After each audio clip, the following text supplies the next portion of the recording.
we're healthy, the planet's healthy. And most people think that they need to put solar on their roofs and buy a car. And there's all these things that are really big that people need to do. And the book really showcases that there's really simple things that transform your health and change the planet.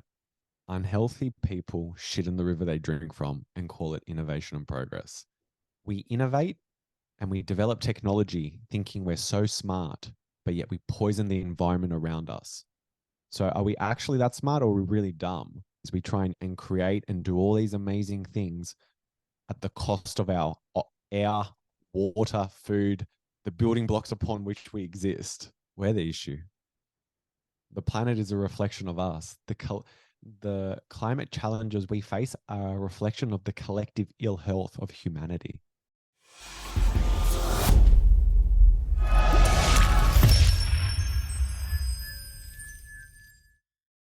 All right. Hello, everyone. Today I have with me Ante Strika, the founder of Primal Move, Tedx speaker, best-selling author, and podcast host. Ante, welcome to the show. I'm very excited to talk with you today. Thank you. It's so great to see you.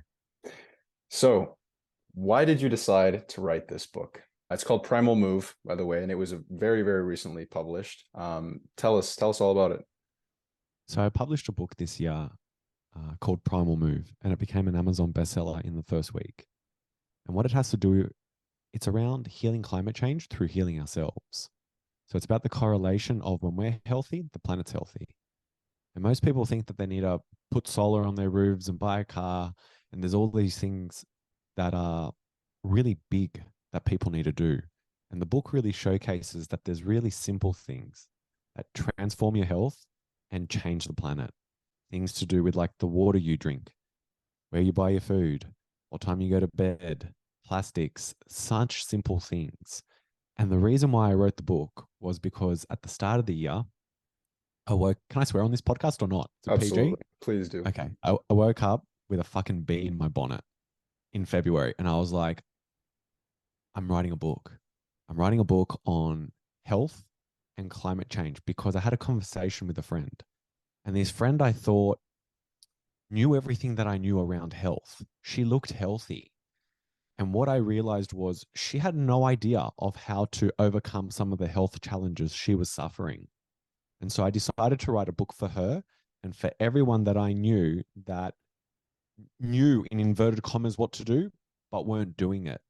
And so then I had to think of something that was so motivating, that would have so much leverage for them to make a change. And the biggest thing that I found working as a holistic health coach was you needed to find something outside of themselves that had leverage on them to create the change. So for example, if it's a mum trying to change, like I had a mum who was on 10 different medications at one stage, and the leverage to get her to stick to it was her kids. Mm-hmm. So what's something that collectively people can rally behind to make the changes needed? Climate change. And it just happened that all the things that I was writing about health-wise, I researched and found the correlation to improving the climate. And so the reason why I wrote the book is so that our planet and our future generations, our kids and our kids' kids, have a planet to inhabit that's healthy and that they can live in harmony with nature by being in harmony with themselves. Because where we're going is the opposite of that. So that's why I wrote the book. That's brilliant, man. Honestly, when I saw that you sort of connected these two topics that most people think are independent, I was like, yep, like this is sort of the message that I think needs to get out there more. And I wanted to ask you, and actually I wanted to start off with a quote from the first page of your book, which reads, "Unhealthy people shit in the river they drink from."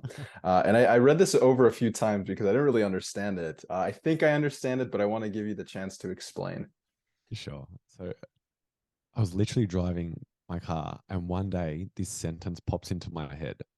Unhealthy people shit in the river they drink from and call it innovation and progress. And I was like, this will be the start of the book. What that means to me is that we innovate and we develop technology thinking we're so smart, but yet we poison the environment around us. So are we actually that smart, or are we really dumb? We're really dumb and unaware. It's like cutting off your nose to spite your face.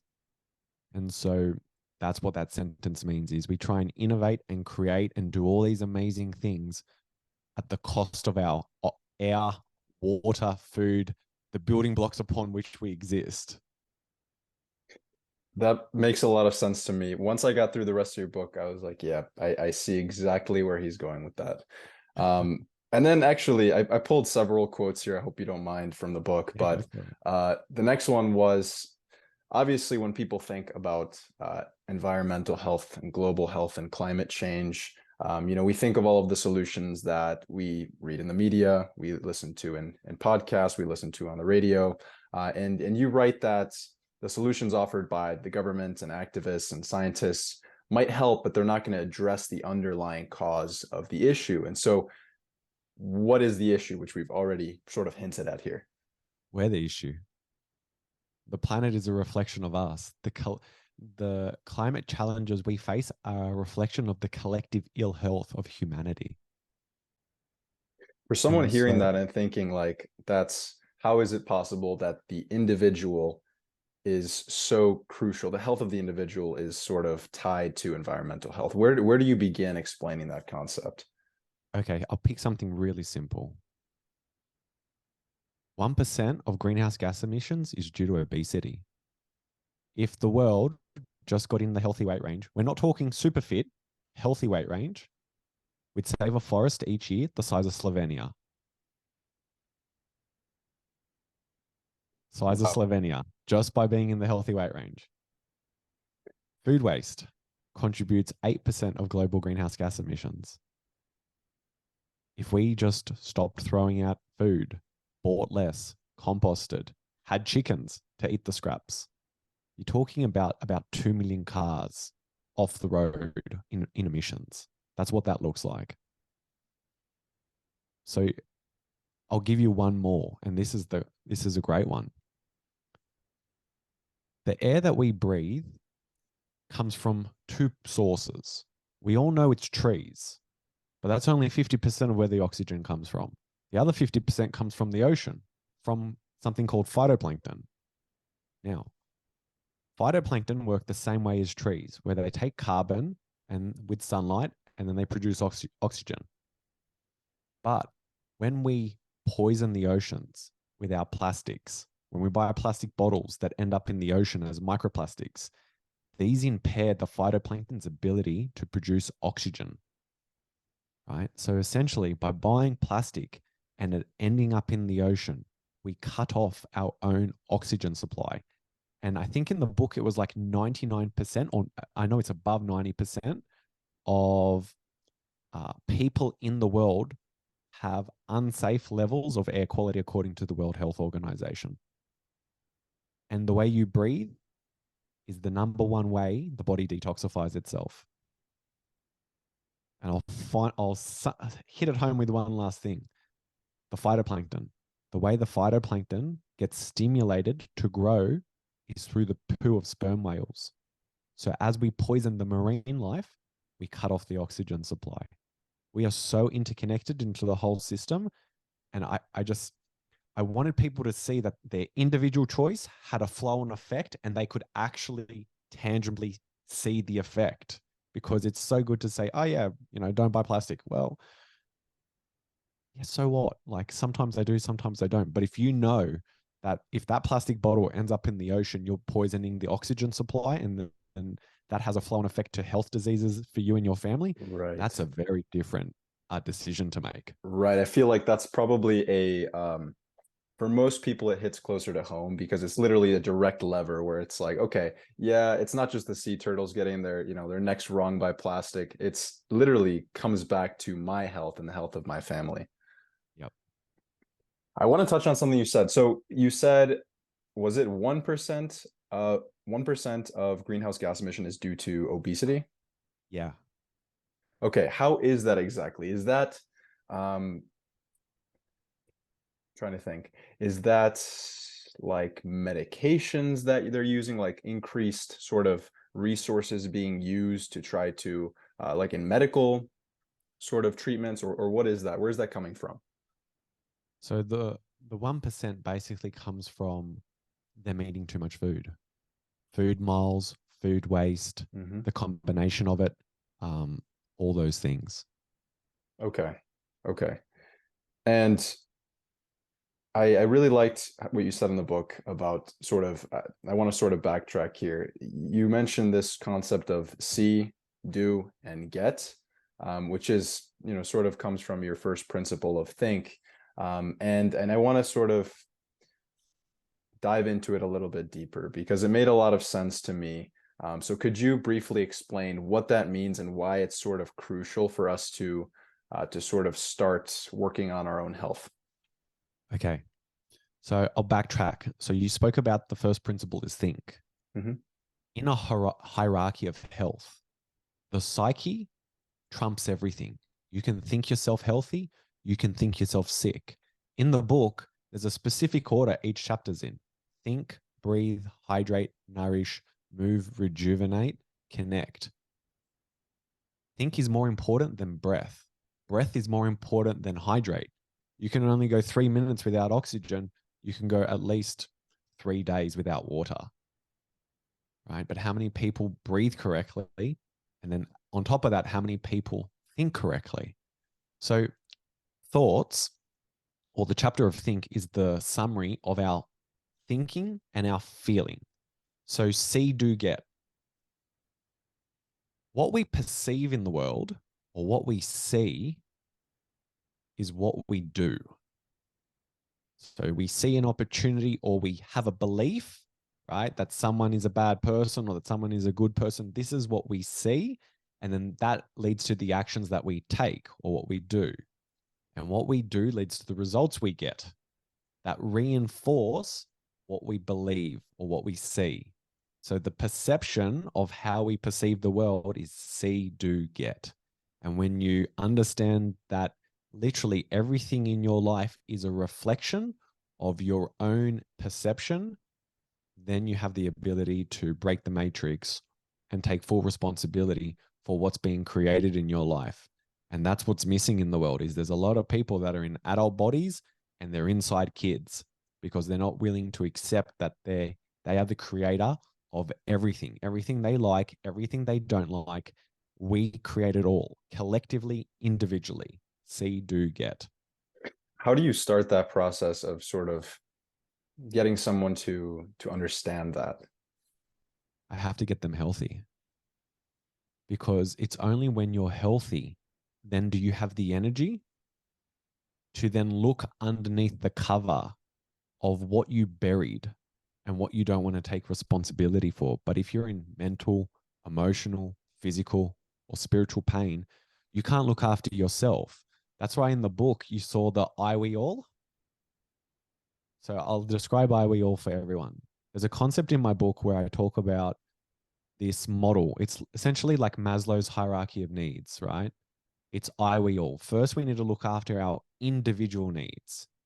And most people, they think that they're not in survival mode. They really are with how they're thinking, how they're breathing, what they're eating. And so when we get someone able to look after their own individual health, then they start to have more energy to then care about other people and help others. That's the I to the we. When we get enough people at the we level, then we get them to the all level, which is how do I help humanity? How do I help the collective? How do I help all sentient beings? But you can't get to the all unless you're first looking after yourself. The oxygen mask on the plane goes first on yourself, then you can put it on someone else. So the way to get someone to start to take responsibility is with their health. And then when they start taking responsibility for their health, then naturally the natural organic progression of them moving up the chain to then wanting to help others, help the collective happens as almost like a flower opens, because it's just natural that when you're feeling good inside, you want to help others. It's the true nature of what we are. Yeah. Does that answer it? It does. It does. And, it sort of brings us to the next sort of quote I wanted to bring up. You said that, in order for us to live in harmony with nature, we should be in harmony with ourselves. but it's only when we realize that we are enough that we can start to do so.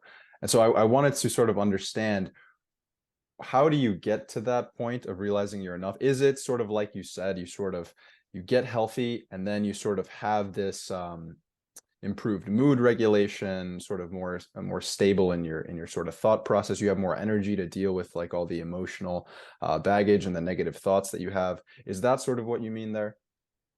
I'll use a personal story. So years ago, I got my heart broken. I moved interstate for this girl that I really loved, and she broke up with me after 3 months. And one day, I'm lying on the ground of my office and I'm bawling my eyes out into it, like crying so hard. And I'm at the time, I'm doing this self development academy to do with spirituality, emotions. And one of the things I was being taught was that there's no such thing as positive and negative emotions. Emotions are neutral, which is opposite to what most people are taught and believe. And so I'm lying on the ground crying, and I say, I have nothing left to lose. And what I say in my psyche, I say, I surrender to sadness completely. Sadness, take me, teach me. And as I start crying, I literally go into the depths of sadness and out of it. And I start laughing hysterically, almost like I'm doing psychedelics. I literally come out of it in bliss, pure joy, like the joy of God, or like when I can't describe it other than it felt like the most ecstatic feeling ever. My fingers, I felt hot and cold. I literally had a transformational experience. And what I realized was sadness held the key to joy. So most people see emotions as negative, right? Anger is negative, depression is negative, sadness is negative. And so then they don't ask the emotion to teach them. What if anger was to teach you boundaries? What if anger was the push that you needed? So anger can be constructive or destructive. It's neutral. You pick what you want to do with it. Sadness could be sorrow, or it could be the gateway to joy. You decide How do you decide? by asking the emotion to teach you and not judging it. So the story of allowing the sadness to come, allowing the anger to come, and then making a request to learn from it. Depression, you think about when someone's depressed, they go completely inward. That's how you find the answer to something. You go inward. The difference is people then get stuck. I'm a bad person. I'm not enough. There's something wrong with me. Instead of, I'm human. This is the spectrum of being here. I'll have sadness, I'll have joy, and I'm not to be too attached to either. And then they don't stick, because you can get caught up in the ecstasy, right? Or the happiness or the pleasure. And that's just as much as a trap as being stuck in depression and sadness. Interesting. Is there ever a time, do you think, that the emotions are just so overwhelming that you can't just accept them as it is? Yeah, I've experienced that heaps of times. Hmm. It's a process. So I'm great with sadness now and I'm great with anger. It didn't start like this. This took years to build this level of like uh, emotional topography and resilience where I can have things happen in my life and I can process them really quickly. Like I had a counselor say to me, how do you process things so quickly? Well, they don't stick to me. Why don't they stick to me? Because I just accept them. I honor them. I acknowledge them, that they're normal. It's a part of being human. The trap is when they get caught in, they get stuck inside of you because you think there's something wrong with you. So to circle back to what you were saying, the story of me crying and the joy, the sadness taught me I was enough. The joy experience that came out of that, where I was laughing hysterically, and in the book, there's a video. There's a QR code. If someone takes a photo of it, they can see the video. I put it on YouTube. I literally realized in that moment I was enough. The breakup and the sadness was there to teach me I'm enough. Now, is sadness then such a negative thing if it's there to teach you that? What Can't about it? be. What do you think about in the case of like depression, where, you know, I mean, I would argue that people are letting themselves feel that sadness and that loneliness and that worthlessness. And so how would you reconcile that with, allow yourself to feel it? Because I do understand, I do totally get your point. Like I agree with you, because it's sort of like a meditative practice where you sort of watch feelings come and go. You're not trying to force them out. You're letting them be where they are. But how do you reconcile this concept with something like major depressive disorder? It's a combination of a few things. There'll be a mental emotional component and there'll be a nutritional component. 90% of the serotonin that your body makes, it comes from your gut. Serotonin is your happiness hormone. You can't make happiness unless you give your body the building blocks to make the chemicals of happiness. That comes down to what you eat. Hence why the book's a holistic approach, right? It's not just think, it's what you eat. Yes. It's how you sleep, what you're breathing, you're drinking. That's the whole rounded approach. So someone with like chronic depression, the first thing I would do is go, what emotion aren't you feeling and what are you eating? Right. Right. No, that makes a lot of sense. And you also mentioned in the book, was it one of your clients? Her name was Kate, who had back pain, and Yeah. you sort of narrowed that down. It was like sort of a postural issue, but really like the underlying cause was this sort of unresolved emotion that she had. And Yeah. once you sort of taught her to sort of deal with that, it started to go away. Yeah. So when I worked as a holistic health coach, people would come to see me where the medical system could no longer help them. And so this woman, she was in her early 20s, she was a dancer, and she had severe back pain. And she went to the neurosurgeons, and I'm not bagging the medical system at all. I think it's great. It's got its time and place. If you're on your deathbed, that's the people you want, right? My approach is the preventative approach. So she went to see these people and they couldn't help her. They took the scans on the MRI and there's nothing wrong with your back, but she can't sit. She's in severe pain. And so what I had to do then was look at what's the underlying issue? What's her sleep like? What's her nutrition like? What's her mental emotional state like?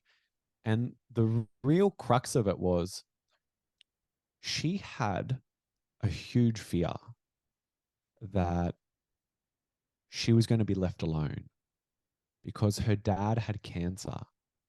And what her father represented to her was safety and security because she was raised only by him. And so if he passed away, there goes the safety and the security. Now, from a mental emotional point of view, the base of your chakra, the base of your spine is usually tied to something to do with survival, safety, feeling a sense of a tribe. And so her body literally had wound itself so tight because of the mental emotional component of I'm literally not safe. And that's how she was creating the back pain. Hmm. And so when we then got to the underlying issue, which is the sadness and the fear that she wasn't willing to feel and face, when we overcame that chasm, then the body started to heal. It didn't heal straight away, but that was the process then to healing because we got to the underlying issue. I find that super fascinating because I think most of us can relate to sort of when you're very stressed, you're undergoing a period of time where you're under a lot of pressure. Uh, a lot of people, including myself and a lot of my friends, when they'll get really stressed, they'll like carry their tension in their shoulders, and like they'll be Yeah. super tight, and then they'll get shoulder pain. And like when they work out, it's like, wow, I didn't have this before. Like, where is this coming from? Then finals week is over, or that tough week and your job is over, and suddenly it's like, oh, like the pain is totally gone. So would you say that this pain, as I'm understanding it, is sort of a fire alarm, sort of telling your body that there's something wrong that you need to attend to? Yes and no. It's never wrong. It's only the teacher. Pain is only a teacher. It's our judgments of it being right and wrong. Whenever there's pain in the body, the way to change the pain is to not try and change the pain. It's such a paradox. The way to change the pain is to not change the pain. It's to literally observe the pain, acknowledge it, accept that it's okay to be there because it's there to teach you something. And so because it's there to teach you something, what if the pain was to teach you not to betray yourself? That's kind of important, right? Mm-hmm. You don't want that pain to go away. So pain's like a little kid. It just wants to be seen, just wants to be heard, doesn't want to be told it's right or wrong. And when you go along that approach of honor, acknowledge, and accept, then it does its own thing. I love that. I love that. I think, there's so much of what you said that I very much resonate with. There's a quote that I'm paraphrasing from Dr. Jordan Peterson, and he says, it's hard to tell the truth because, as humans, we don't really know the full truth, but at least you can try not to lie or say something that feels wrong, right? And for me, that's manifested physically. Whenever I say something that I had a lot of sort of tendency to people please very much, more when I was younger, but still, and I guess everybody sort of has that to some degree. But whenever I would say something that I knew wasn't genuine, but I was just doing it to sort of people please, I would get a physical sensation of tightness throughout my body. And I think, I mean, correct me if I'm wrong, that's sort of what we're getting at here. 100%. The body doesn't lie. The mind lies. The body doesn't lie. Yeah, the body doesn't lie. Do you want me to tell you a cool story? I've had a similar experience. Yes, please. So in Australia, there's a famous Aboriginal rock called Uluru. It's one of the biggest natural man-made structures in the world. And I went hiking around Uluru, and it's a very sacred site to the Aboriginal people in Australia. And it has a male side and a female side. And I'm walking around the female side, and you're pretty far away from the rock, but there's no fence. And so me and the guy that I was with decided to walk closer to the rock.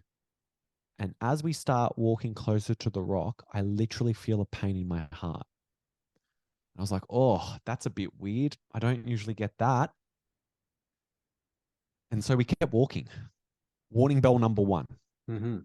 Now we get to the edge of the rock and we find a random pair of shoes, shoelaces tied together on the ground. We look at the tread of the shoe, brand new. Brand new. We look up, maybe someone, hiked the rock and they fell. Nah. Shoelaces are tied together and there's no wearing out on the sole of the shoe. The tread's fine. Put them back down. Warning number 2. We keep walking now along the rock and I find a hole in the rock, like a little cave. It's an amphitheater. And we walk into this amphitheater and all of a sudden I get the heebie-jeebies. And I'm like, we are not supposed to be here at all. And I say to the guy that I'm with, and he's an experienced bushman, hiker. Like he's done lots of survival courses and knows a lot of things, right? I'm like, we need to leave right now. And he's like, you sure? I'm like, trust me, my intuition is literally saying like, leave now. So we start walking back the way we came. And I asked him, which way were the shoes facing? And he says the shoes were facing away from the rock. I was like, okay. As we start walking away from the rock, all the tension in my body and the pain in my heart went away. Literally, my body was saying, you're not supposed to be here for whatever reason. Whether it's you're a man and you're on the feminine side where the women used to do their sacred work, or there's someone could be around the corner. My intuition and my body was like, do not do this. And it took three things, 2 physical and 1 random thing with these shoes for me to really get the message. And so it's so much easier if you just listen to your body. So much easier. That's crazy. That's absolutely crazy. Do you think that I don't know, for me, for a while, it's sort of difficult to see the thoughts and the feelings that you have every single day, just because it's sort of like, fish, this is water, if you've ever sort of read um, that story. Yeah. Yeah. Um, it's difficult to recognize the things that we experience and that we feel every single day. For you, do you think that, like, what helped you with sort of recognizing that when you were in a sort of state of maybe ignorance? Is it a meditative practice? What does that look like? It's a good question. I definitely am a big fan of meditation. Yeah, I think 5 minutes, 10 minutes, 20 minutes, 40 minutes, whatever you can afford. If you can't do 20 minutes, start with 5 minutes and just build the habit of consistency, because what it will do is start to remove you from the story going on in your head. The other thing I would say is what we resist persists. So the story in the head might be there to serve you. And we're going, why are you here? Like, it's these same thoughts again. Not knowing that that could be really critical for your future. Like, let's say someone has severe anxiety. And by them overcoming that, in the future, they then get to help people that have anxiety. And so we have a very microscopic view of life. Imagine if we had a universal viewpoint where we could see where everything was interconnected. Hmm. I'm going to experience this, so then I can do this, and it's going to help these people, etc., etc., etc. So imagine the difference between individual consciousness and collective consciousness. If you had collective consciousness, which is what meditation develops, then you wouldn't see anything as right or wrong, because you knew why it was there for your individual journey and evolution. The reoccurring thoughts, sometimes they're to be overcome, sometimes they're to be yielded to. Sometimes it's like, okay, what are you here to teach me? Okay, what are you here to teach me?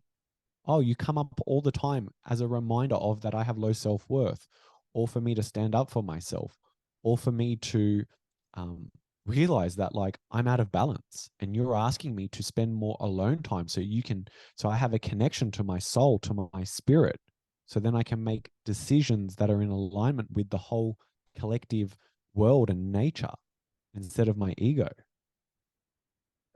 Do you recommend a certain type of meditation? Whatever you like.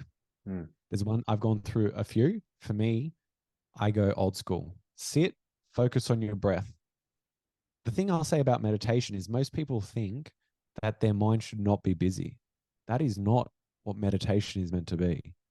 Meditation is the practice of returning your focus onto a single point. Mind is busy. Oh, my mind's busy. Bring it back to focus on my breathing. That process of training your mind onto the single focus is what meditation is meant to be. Now, by doing that, that's where the magic unfolds, where then eventually what happens is you start to feel really good. Like I've been meditating for about 10 years and took about 10 years until I really started feeling good in my meditations, right? Where I can sit in meditation. It doesn't happen every time, but let's say 5 days a week, it's busy noise in my head.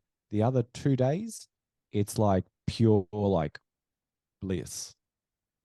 And then that lasts into the rest of the day. It lasts into your interactions with people. It lasts into your business interactions, into your relationships. It's like one of the most important things I think every human uh, ought to do for their health and for the betterment of everyone is just meditate. 5 minutes, 10 minutes, whatever suits you. Yeah, meditation is great. I think one of the things that makes it difficult is, I mean, I've had this experience. I think I don't know, I want to say most people, but many people who meditate, at least that I know, have sort of had this irrational sort of thought about meditation, where you sort of start to look at it as something that you have to do and takes away from your day because it takes time to do. But Yeah. actually, it's exactly what you said. I think when I'm really consistently meditating, it carries over through the rest of my day, and I'm more productive. I feel more, like I'm kinder, like I'm more genuine, like I have more control over my emotions. And so it's really odd to think that, taking 15, 20, 30 minutes maybe a day to sort of sit alone and do nothing is actually having a greater impact on your time outside of that meditation window. Yeah, the flow on effect is massive. It really permeates everything. It really does. And with, you spoke about the different forms of meditation. If people do well on guided meditation, do a guided meditation. If you like lying down, lie down. If you like doing breath work beforehand, do breath work. Find what works for you. The thing that worked well for me is I actually had a 30-day meditation challenge, but the goal wasn't to meditate. The goal was to sit for 20 minutes for 30 days. And whatever my mind wanted to do, allow it to do. And I was just going Hmm. to return my awareness back to my breath. And then that way, the win was the act of just sitting, not on trying to get to the end result. So a process orientated goal versus, um, let's say, an end goal, right? An outcome related goal of I need to be Hmm. somewhere, Hmm. because there's nowhere you need to be. Everything's fine the way it is in every moment. I find that that's difficult to do sometimes because oftentimes, at least, in the US, it seems we're always so goal oriented. We're achieve, achieve, achieve. And so meditation has sort of become this thing that you do for a benefit, for a given benefit, right? And so I sometimes have found it hard to sort of stay in the process and just stay in it and just do it, just for the sake of sort of doing it and stay in the moment. How do you find um, helps you with sort of staying in the moment when you're doing a meditation? You're meant to go off the course. You're meant to get caught up in the outcome. And through the alchemy of sticking with it because you're committed to it, that's when what happens is, do you want me to speak from personal experience? Sure. What happens is then you reach outward success, and it means nothing to you compared to the success you feel inside. So most people in the world, from what I've observed, have outward success and are empty on the inside. I want to be the person that's full on the inside and has that outward success, but I'm not attached to it because who I became in the process to creating that outward success is more important. The things on the inside can't be taken away. You can take away my book, you can take away the accolades, but you can't take away that I know inside I'm enough. You can't take away inside of me that I know how to reach bliss inside of me. Doesn't matter if my girlfriend, my parents, anyone is having a shit day at any point, I can access inside of me, like right now, and I've just dropped into complete, like, into my belly, into my hara, and I'm grounded, I'm at peace. Can't buy that. If you were to choose one or two of the habits you do every day to sort of maintain that feeling enoughness, what would you choose? Spending time in sadness, the opposite of what people would think. Spend time with sadness and ask it to teach you. Or, let's say you get angry when you think of I'm not enough. Spend time with anger. Spend time with accepting you're not enough and that's okay. It's the paradox. By accepting that it's okay to not be enough, then you don't have to be anything for anyone. And as a result, you're enough. Hmm. Does that make sense? Yes, it makes all the sense in the world. Yep. That they're probably the two things regarding that habit for that question Hmm. specifically. Okay. Yeah, I mean, it makes total sense because in the process of you allowing yourself to let go and feel whatever emotion that you need to feel, that is you being enough, right? Like that is you literally like letting go. And that's, I know, so I've experienced that it is telling your body that you're enough because you're not trying to do something, you're not trying to suppress something, you are just experiencing what is. Yep. We're the collective summation of everything. Good, bad, light, dark, yin, yang. We're everything. And when we really get in touch, and Jordan Peterson speaks about it like religiously, that like each of us has a monster inside of us. Each of us has, these negative components. The quicker you can accept that those are just natural parts of you, you drop judgment for yourself and other people. And if the judgment's gone, then you don't need to be anything, and they don't need to be anything for you. And then what emanates is their true self, who they really are. And by doing that, then the world essentially becomes a better place, because the world doesn't need more judgment, it needs more love. But the only way to have more love is to accept the parts of us that are hard to accept. And we accept them inside ourselves, then we'll accept them inside others.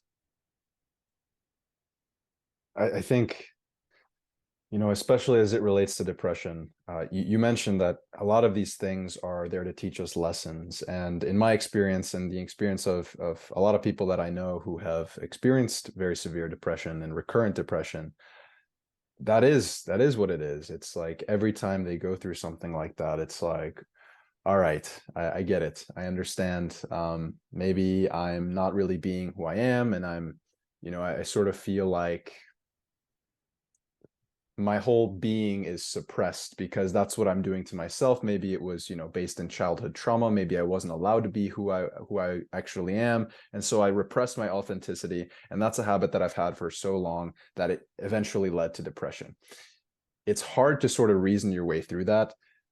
But at the end of the day, sort of coming to that realization and sort of having that explanation for why you got to where you got to, I think is huge, because it develops, and you called it love, whereas I sort of thought about it as compassion, but it's both, right? It's you sort of learn that because you dealt through X thing in childhood, or you had a traumatic event, then you can say, okay, I get it. I get why I'm here. I have compassion for myself, and only by having compassion yourself can you finally start to change and start to rebuild a life that is better suited for you. And I would say as well, that was important for your individual journey. So I'll share a personal example. My dad is a very alpha male father.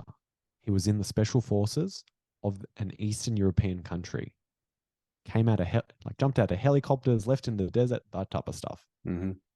He worked a lot when I was a kid. And at one stage I was like, how come my dad isn't around? Now, it's very interesting, because in the book, you saw the vision for the facility right at the end. That was awesome, by the way. Thank you. Yeah. Thank you. If I have this big dream of what I want to create, I need a really strong work ethic, don't I? It's not going to happen with like luck and you got to have to go do stuff. See, do, get. Wouldn't it be really important to then have a male role model who shows you what hard work and effort creates? Be very critical, right, to your journey. So then, was my father actually taking something from me? Was I missing out, or was I getting everything that I needed for my own journey? Yeah. One of it sees it from the wise man. The other one sees it from the little kid. Right. Yeah, that's a very good way of putting it. I hadn't thought of it that way. Because it's almost like levels of perception. It's like the first level is that child, and then you sort of evolve, and you can see it in this new upgraded way. That's like, okay, yes, that's true. This hurt, but also it's true that this provided me with a benefit, and this formed me. Yep. It's what we spoke about, that looking at from the microscopic view or having the collective viewpoint of higher awareness. Yeah. And that sort of goes back to your sort of we all level, where you sort of start out just thinking about yourself. You're sort of in survival mode, and then once you get to this place of being healthy, and again, Jordan Peterson talks about this a lot, is if you want to change the world, start with yourself, right?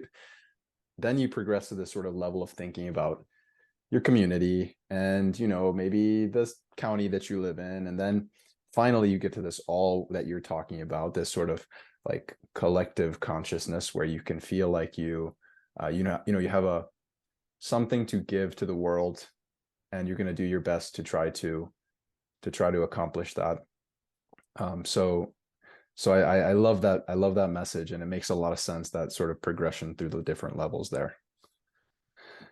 Why do you think, sort of circling back to a point that we talked about earlier, you mentioned that, your entire book is, of course, holistic, right? It goes through everything, because you can't just have one piece and then miss all the rest of them. Usually that doesn't work. It didn't work in my case. And usually, you have to sort of look at it from many different angles if you want to solve a complex problem. Why do you think that that's like so cringeworthy to the sort of conventional medical paradigm? The way they're trained. So they're trained Mm. in what's called allopathic medicine. Mm-hmm. Allopathic is we treat the symptoms. Holistic is we find the underlying cause. Even the spelling of the word holistic got changed by the medical system. Holistic is spelled HOL, right? Mm-hmm. Originally, it was WHOL, and then istic, That the makes sense. whole, Yeah. right? Versus a hole in the ground versus the whole collective or the whole pie. So it's literally, I think it just comes down to the training. But I think the paradigm's changing. I think more and more people that are in the normal medical system are open to having a dialogue. The problem is that we get into this space on both camps of you're wrong, I'm right. Mm-hmm. And this creates then the polarity game, right? This is a form of ignorance, in my opinion, right? Again, circling back, if we go to the higher level of consciousness where we see everything, that person's really important for something. Now, can I find out what that is? So let's say they have a viewpoint, right, where they're like, well, we only need to treat the symptoms. Well, if you're on your deathbed, you want someone who's going to do everything they can to try and rectify the bleeding right now. You don't need a preventative measure. You need someone who's going to save your life. Of course. The problem, like I said, is where we start to judge them as right and wrong, which is a reflection of our own internal judgment. It's much better than to have a dialogue saying, why do you believe that? Like a personal example, I wrote a book on climate change. I've read Bill Gates' book on climate change. We have vastly differing views of how to go about things. Most people that I've come across think he's not a really good human. Mm. And I had somewhat this opinion as well until I read his book. And what I realized was he has an underlying belief system that technology is the catalyst for human development, growth, and evolution. So then he invests his energy and resources into technology.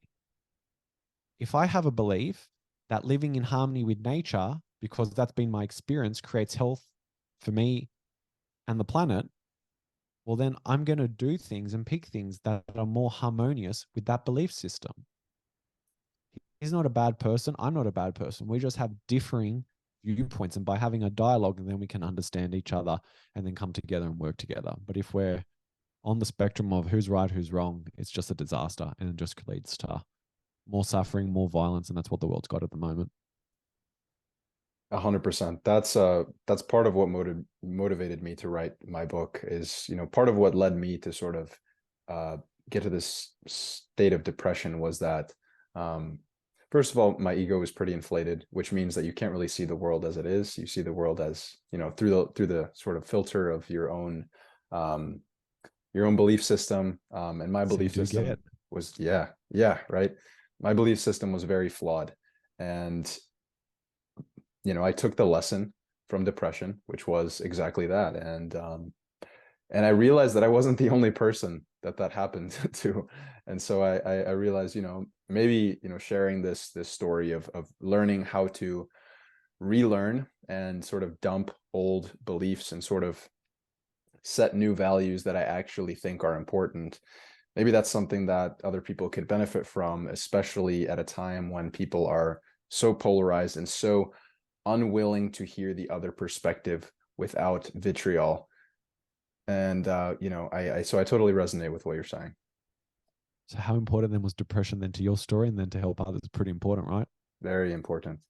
Very There you important. But go. in the moment, of course, I hated it, and I resented that depression, and I resented sort of even myself for experiencing that.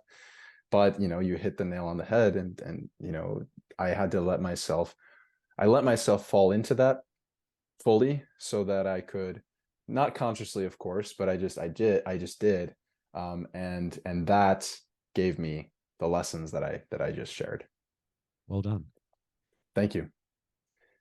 I wanted to sort of transition to principle number two. We're obviously not going to get through all of them, but you cite an article from the journal Nature, which basically shows that deforestation, loss of species diversity makes pandemics not only more likely, but probably worse as well. Can you explain how that's possible? Because this is sort of like a big component, in my opinion, to your argument that our health is very much tied to the health of the environment.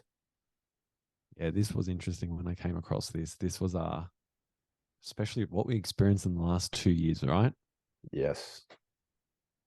So essentially, there was an article published basically on why deforestation and extinction make pandemics more likely. And in essence, what the researchers concluded was that as we cut down the forests, animals that have diseases transmissible to humans, like bats, become more likely to be in contact with humans. And because then they're more likely to be in contact with humans, more disease is created. So as we change the landscape from forest to urban, we increase the rate and likelihood of disease for us. Won't there come a time when, especially sort of thinking to your pictures at the end, where we're sort of like living more in harmony with nature? You see the buildings that have like literally what looks like a park on the roof, which is incredible. Won't there come a time when we're so integrated with nature that we are just by necessity more in contact with animals? And could that not also further the spread of viruses from animals to humans? Potentially, it's definitely Mm, possible. Um, mm, what I would say, but is those animals that are deep in the forest, they usually don't inhabit on like rooftops or like where there's gardens and stuff. It's usually a different type of animal, like bees mm. and things like that.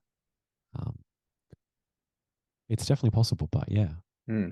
Or is that also you mentioned the loss of species diversity. I guess by bringing back the diversity with sort of being more in harmony with nature, that would also sort of help with balance that. it out. Right. Yeah, definitely. That's fascinating.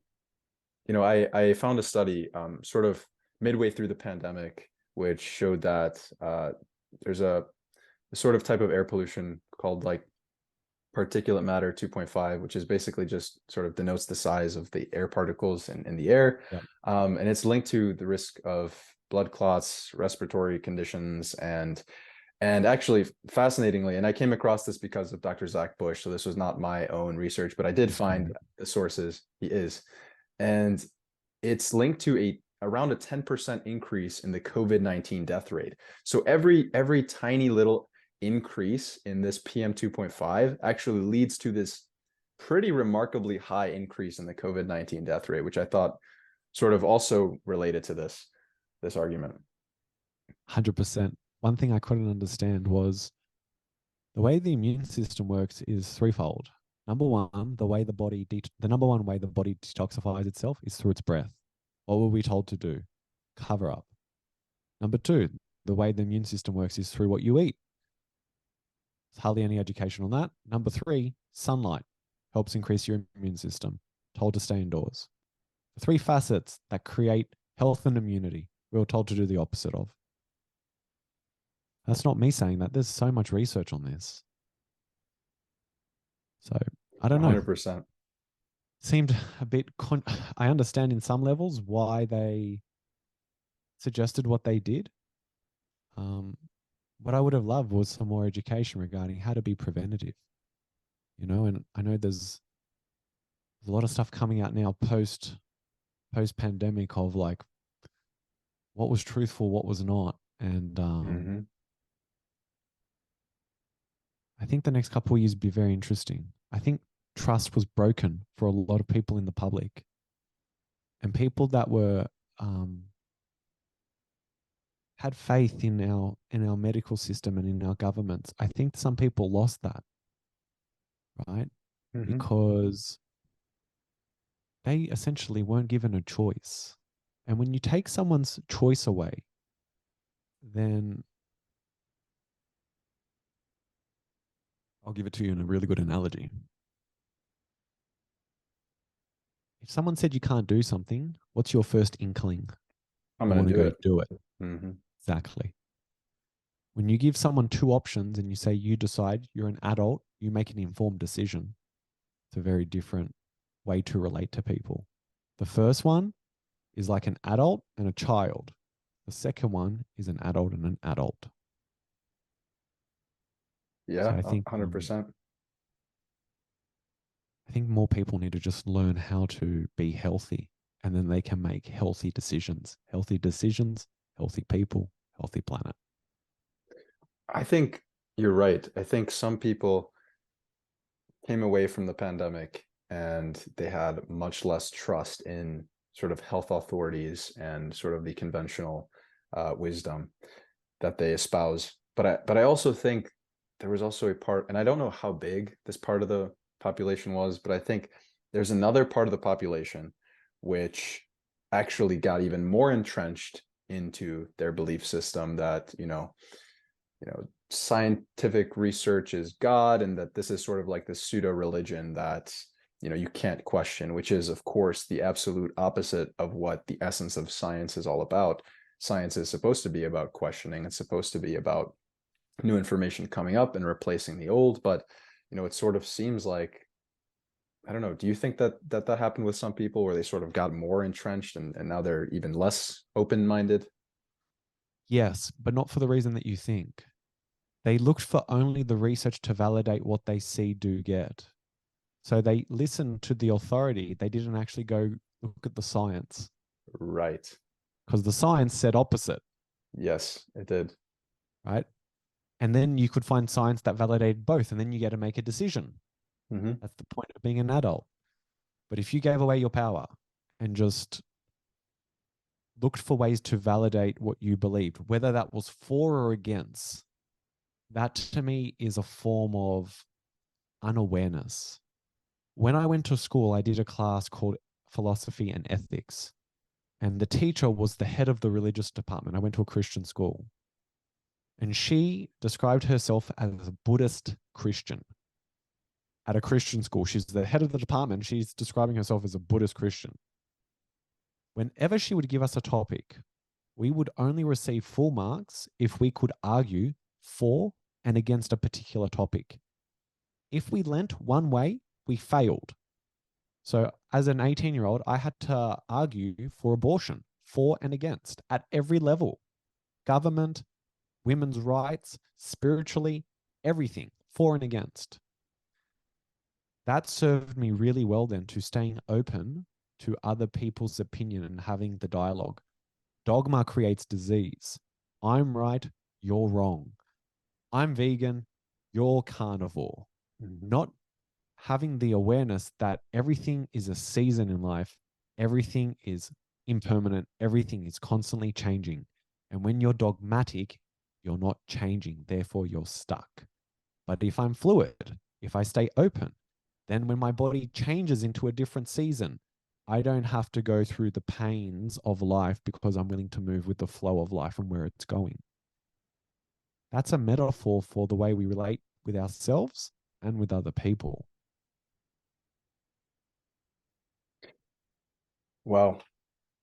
And well, first of all, how much time do you still have? I still got about, what's the time? 30, like 20, 30 minutes max. Okay, perfect. Perfect. You mentioned moving through the seasons and sort of being open enough to recognize that. You talked about this quite a bit in your book, and I really loved it. And it's not just to do with sort of seasonal eating, which is how most people sort of look at it. So, Yeah. sort of tell me about that. Tell me about the seasons that, we were sort of evolved to go through, but now we're sort of living in this summer where we're just always super hyper productive. Sure. So the first thing is understanding that we are nature. Our bodies are nature. We come from nature. And there's a quote at the end of the book that really sums it up best. I'll finish with it. Typically, we went through 4 seasons: summer, autumn, winter, spring. Summer, you act; autumn, you harvest; winter, you rest; spring, you plant. Our world only does 3 seasons a year, maybe even one. Act, do, reap, reap, reap, reap, reap, reap, reap. We forget rest. Rest and rejuvenate was critical then to making the process and the circle or the cycle go around. Mm-hmm. So then it's no surprise then that people have health challenges because they're not living in harmony with the natural way. And what I've observed is for each winter that was missed, you have to pay that back at some point because that's the math equation. So it's easier if you just live in harmony with nature. That doesn't mean you have to take 3, 4 months off and do nothing and stay in a cave. But what it means is you structure your day, you structure your week, you structure your month to have some type of rest, regenerative process, whether that might be meditation, going on holidays, doing nothing. And doing nothing doesn't mean being on your phone. That's stimulation. Because when you do, you're actually going to be more productive. You're going to have more energy. You're going to have more vitality. You're actually going to be happier because you're living in harmony and in accordance with what you really are and the way the rules of the game are made for you and for everyone. Do you think that you can sort of like quote unquote like biohack your way out of seasons in the sense that, for example, you live somewhere in the northern hemisphere, like I live in Michigan, so we do go through a pretty long, arduous winter, but our summer is also pretty nice as well. But really, the way that we are living is exactly what you said we're doing, and we're sort of like reaping, but we're not really resting.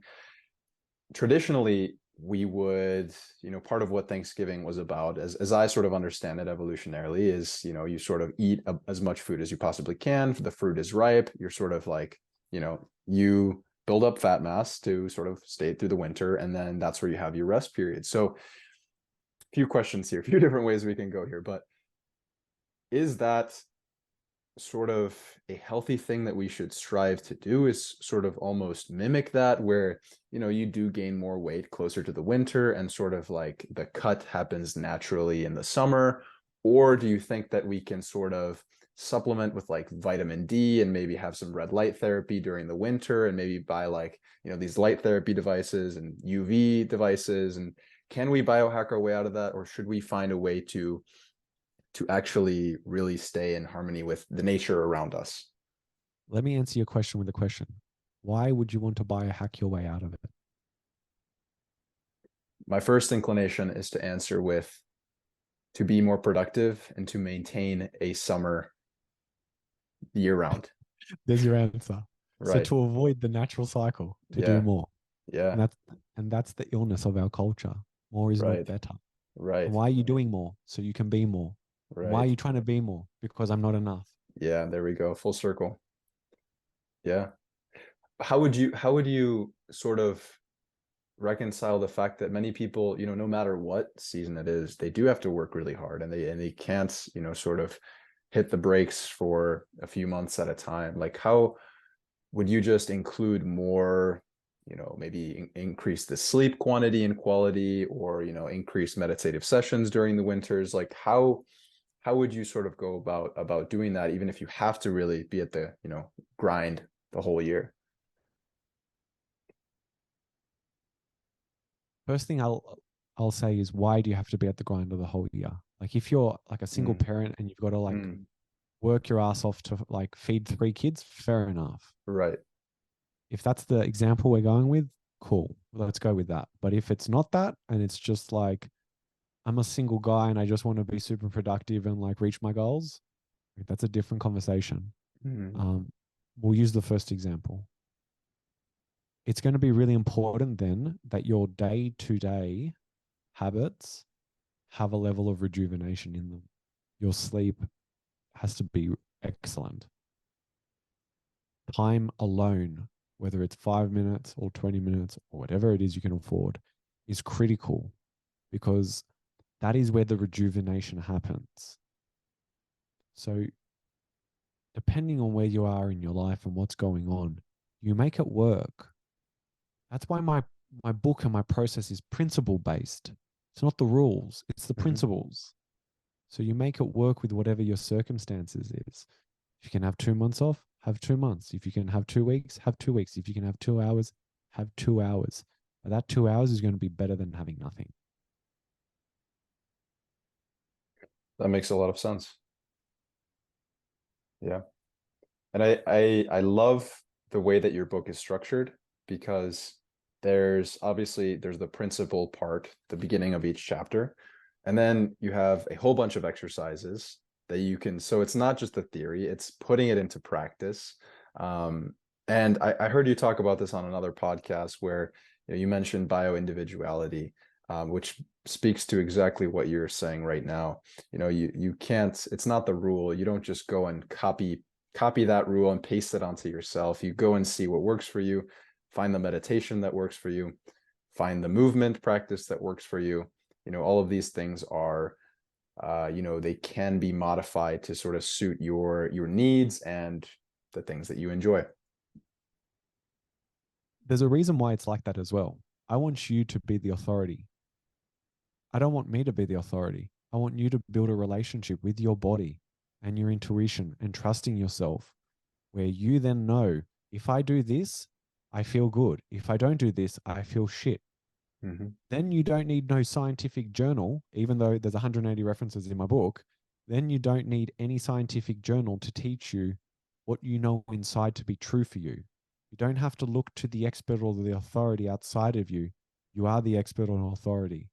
It's inside of you. And where you need assistance, then you get assistance from someone who's already walked the journey, is more Mm-hmm. qualified in that certain thing. And that's essentially the journey from the child to the adult, because then the adult can take responsibility for themselves. So that's why the book is so practical, because I needed people to see what I see, do what I do, and then they'll get the results that they want. It has to be easy.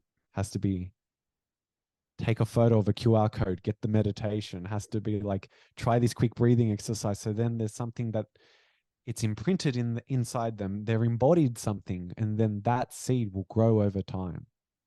I don't know if I answered your question. I think I rambled, but No, you so did. You did. okay, Yeah, yeah. cool. Also the QR codes were a nice touch. I really enjoyed Thanks. those. Yeah. Yeah, yeah. I was just like taking my phone out like all the time and just scanning. It was great. Um, so to finish off here, well, we have the final three questions after this question. Sure. Which aspect of life would you tell someone to start with, in order to change their health? If they're really sort of confused, there's a lot of conflicting information out there. Where would you tell them to begin? Eat certified organic. Eat certified organic. Start there.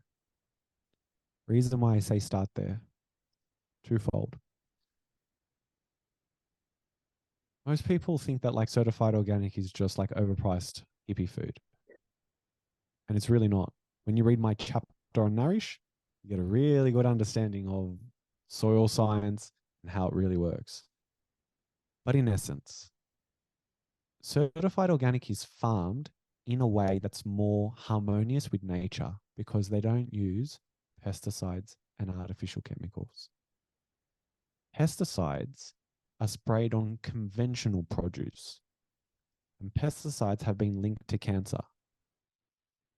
Not only are they linked to cancer, 40% of insect species are threatened with extinction due to pesticides and conversion of land to intensive forms of agriculture. That means 40% of the bees, 40% of all the insects. Bees are really important to growing food.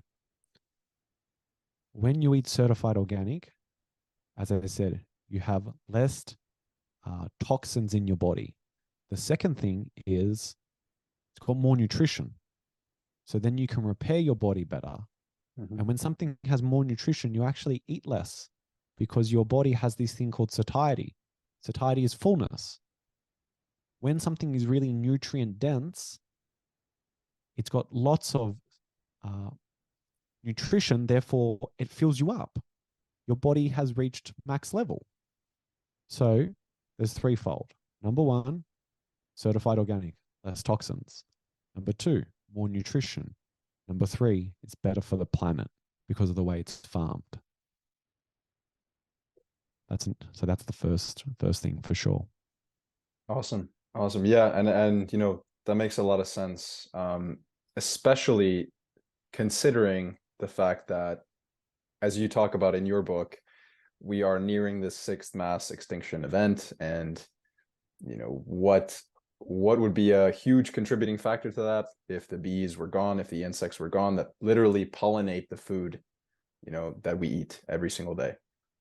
I can't remember the exact statistic in the book, but I'm sure it was like 80% of the food grown.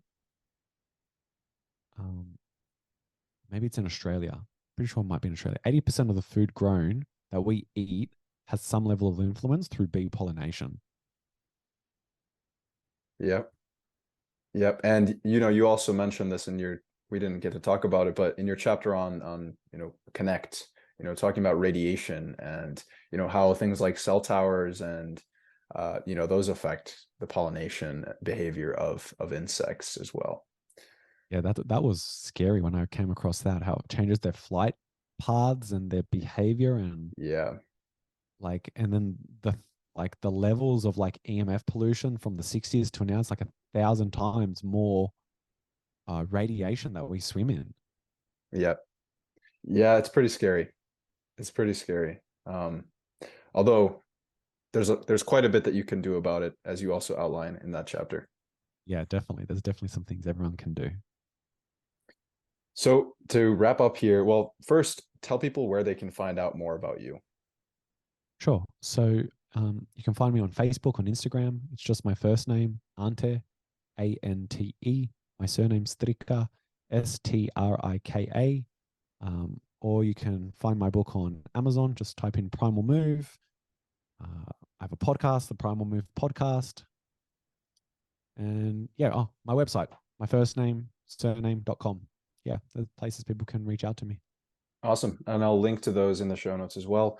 Now, to finish off, I have these final three that I usually ask people at the end. So what are the top three most influential books you've read?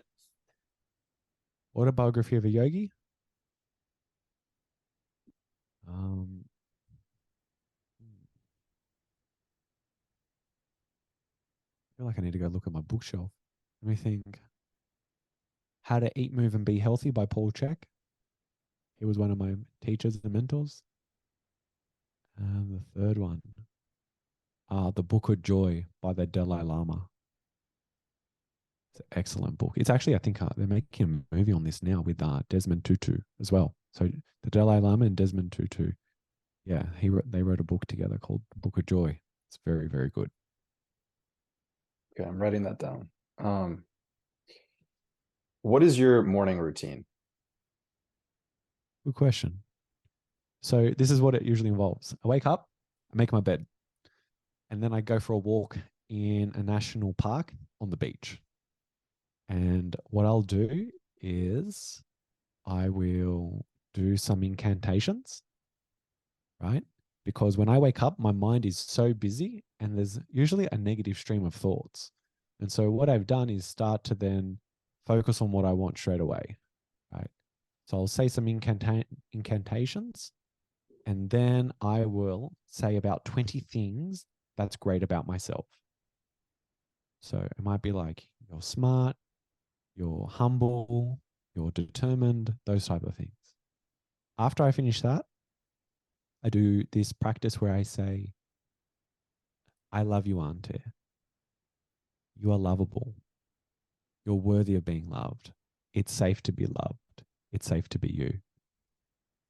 And I actually try and connect to the feeling of that.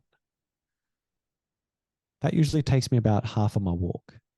Then I come back from my walk and I sit on this hill overlooking the ocean and I'll meditate.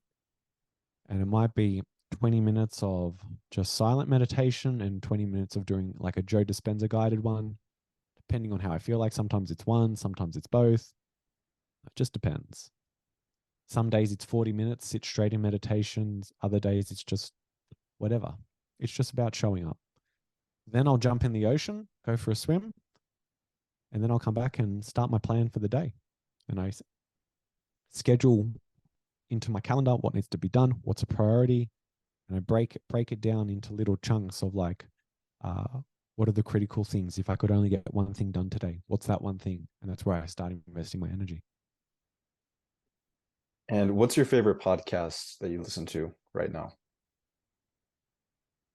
The Joe Rogan Experience. Yeah. Yeah, it's great. Yeah. Especially the ones with Graham Hancock and all the ancient civilization stuff. Like I geek out on that Don't even hard. get me started on that stuff. Yeah. So good. My family's just been obsessed with that, with the ancient apocalypse documentary. Yeah. It's awesome. So good. Awesome. Ante, thank you very much for your time. I very much appreciated getting to talk to you and getting to talk about your book. For those of you listening, please go to Amazon. And I believe it's only available on Kindle for now.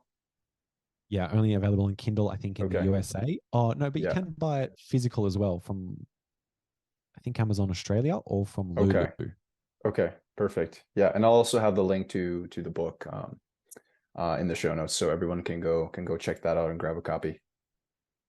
Thanks for having me on your show. It's been a pleasure. Absolutely.